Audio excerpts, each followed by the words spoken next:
தொடர்ந்து இந்த பதில் தாக்குதல் நடைபெற்றதை தொடர்ந்து அடுத்த கட்டமாக இருதரப்பிலிருந்தும் என்ன நடவடிக்கைகள் மேற்கொள்ளப்படும், உலக அரங்கத்தில் இது இதுபோன்ற அதிர்வலைகளை ஏற்படுத்தி இருக்கிறது, இதுபோன்ற பல்வேறு விஷயங்களை தொடர்ச்சியாக பார்த்து வருகிறோம். இந்த தருணத்தில் தொலைபேசி வாயிலாக இணைகிறார் எம்முடைய மூத்த செய்தி ஆசிரியர் திரு ரகுமான். தொடர்ச்சியாக நம்ம இது குறித்து அடுத்த கட்ட நடவடிக்கைகள் என்னவாக இருக்கும், இது எதற்கு வித்திட்டு செல்லும், இது போன்ற விஷயங்களை நம்ம பேசிட்டு இருந்தாலுமே உலகத்தில் பல்வேறு நாடுகளும் இந்தியாவிற்கு ஆதரவும் சில நாடுகள் வருத்தத்தையும் தெரிவித்து வருகிறது. குறிப்பா நம்ம மிக முக்கியமா அதாவது பாகிஸ்தான் மேல பாகிஸ்தானுக்குள்ள இருக்கக்கூடிய பயங்கரவாத அமைப்புகள் மீது தாக்குதல் அப்படின்னாலுமே கூட சீனாவினுடைய ரியாக்ஷன் இதுல என்னவாக இருக்கும் அப்படின்றது ஆரம்பத்துல இருந்தே உற்று கவனிக்கப்பட வேண்டிய விஷயமாக இருக்கிறது. ஏன்னா பஹல்காம் தாக்குதலை தொடர்ந்து பாகிஸ்தான் அதிகாரிகளும் அமைச்சர்களும் அங்கு சீனாவுக்கு போய் பேச்சுவார்த்தை நடத்தினது, ஆலோசனை நடத்தது, இது எல்லாமே உலக அரங்கில் கவனிக்கப்பட வேண்டிய விஷயமாக இருந்தது.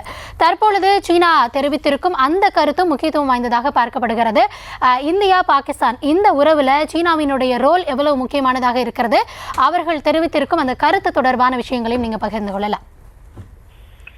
இந்தியா பாகிஸ்தானை பொறுத்தவரையில் 1947க்கு பிறகு இந்த காஷ்மீரை மையப்படுத்திய பிரச்சனைகள் தான் இருக்கின்றன என்பதை பார்க்கிறோம். அது போர்களாக இருந்தாலும் சரி, ராணுவ நடவடிக்கைகளாக இருந்தாலும் சரி, அல்லது பாகிஸ்தான் மேற்கொள்ளக்கூடிய அந்த பயங்கரவாத நடவடிக்கைகளாக இருந்தாலும் சரி, இவை அனைத்துமே காஷ்மீரை மையப்படுத்தியதாக இருக்கின்றன. 1971ஆம் ஆண்டு மட்டும் வங்கதேசத்தை விடுவிப்பதற்காக அந்த நடைபெற்ற அந்த போர், அதை தவிர்த்து மற்ற மோதல்கள், முரண்கள், போர்கள் அனைத்துமே காஷ்மீரை மையப்படுத்தியதாக இருப்பது என்பதை நாம் பார்க்கிறோம்.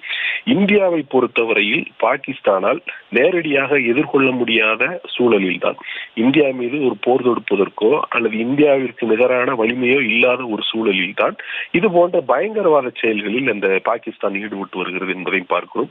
அதுவே அந்த நாட்டினுடைய பலவீனத்தை எடுத்து காட்டுவதுதான்.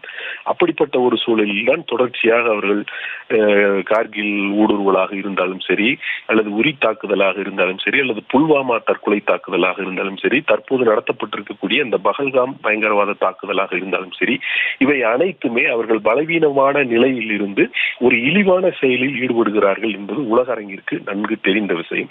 அந்த வகையில் தொடர்ச்சியாக உலக அரங்கில் இருக்கக்கூடிய முதன்மையான முக்கியமான நாடுகள் அனைத்துமே இந்தியாவினுடைய நிலைப்பாட்டை ஆதரித்தே வந்திருக்கின்றன. அது ஐநா பொதுமன்றம் போன்ற சர்வதேச அமைப்புகளாக இருந்தாலும் சரி, அல்லது தனிப்பட்ட இருதரப்பு உறவுகளாக இருந்தாலும் சரி, அல்லது G20 போன்ற கூட்டமைப்புகளாக இருந்தாலும் சரி, எல்லாவற்றிலுமே இந்தியாவிற்கு ஆதரவான நிலைதான் எடுக்கப்பட்டு வந்திருக்கிறது. காரணம், பாகிஸ்தான் தன்னுடைய மண்ணை பயங்கரவாதிகள் இந்தியாவிற்கு எதிராக பயன்படுத்துவதற்கு அனுமதிக்கிறது என்பது தொடர்ச்சியாக நிரூபிக்கப்பட்டே வந்திருக்கிறது. அப்படிப்பட்ட ஒரு சூழலில் பாகிஸ்தான் ஏற்கனவே ஒரு தனிமைப்படுத்தப்பட்ட நாடாகத்தான் இருக்கிறது. அந்த நாட்டிற்கும் கூட சில ஆதரவு குரல்கள் இருப்பது போன்று நமக்கு தெரிகின்றன. குறிப்பாக துருக்கி போன்ற ஒரு நாடாக இருந்தாலும் சரி, அல்லது சீனாவினுடைய ஸ்டேட்மெண்டாக இருந்தாலும் சரி, அவை அந்த பாகிஸ்தானுக்கு ஒரு சாய்வு நிலை எடுப்பது போன்று தெரிகிறது. சீனாவை பொறுத்தவரையில் நமக்கும் அவர்களுக்குமே எல்லை தகராறு இருந்து வருகிறது என்பதை பார்க்கிறோம்.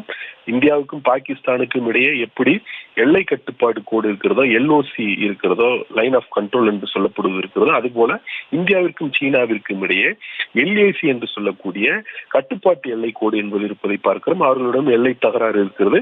அவர்களும் சில நேரங்களில் எல்லைகளில் நம்மோடு உரசல்களில் ஈடுபட்டிருக்கிறார்கள் என்பதை நாம் பார்க்கிறோம். அப்படிப்பட்ட ஒரு சூழலில் சீனா ஒரு இது போன்ற ஒரு நரித்தனமான ஒரு செயலை, ஒரு வேலையை அல்லது ஒரு நிலைப்பாட்டை எடுப்பதற்கான வாய்ப்புகள் இருப்பதாக பொதுவாக ஒரு கருத்து இருந்து வருகிறது. அவர்களை பொறுத்தவரையில் பாகிஸ்தான் மண்ணில் இருந்து ஒரு பயங்கரவாத தாக்குதல் நடத்தப்பட்டிருக்கிறது. அதை ஒரு கடுமையாக கண்டிப்பது என்பது வேறு. அதே நேரத்தில் இரு நாடுகளும் அமைதியாக பேசி தீர்த்துக் கொள்ள வேண்டும், அல்லது இந்த மோதலை முற்றுவதற்கு அனுமதிக்க கூடாது என்று சொல்லக்கூடிய ஒரு நிலை என்பது வேறு.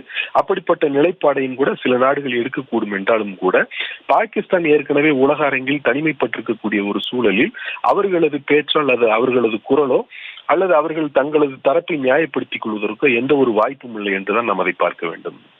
கௌதமி.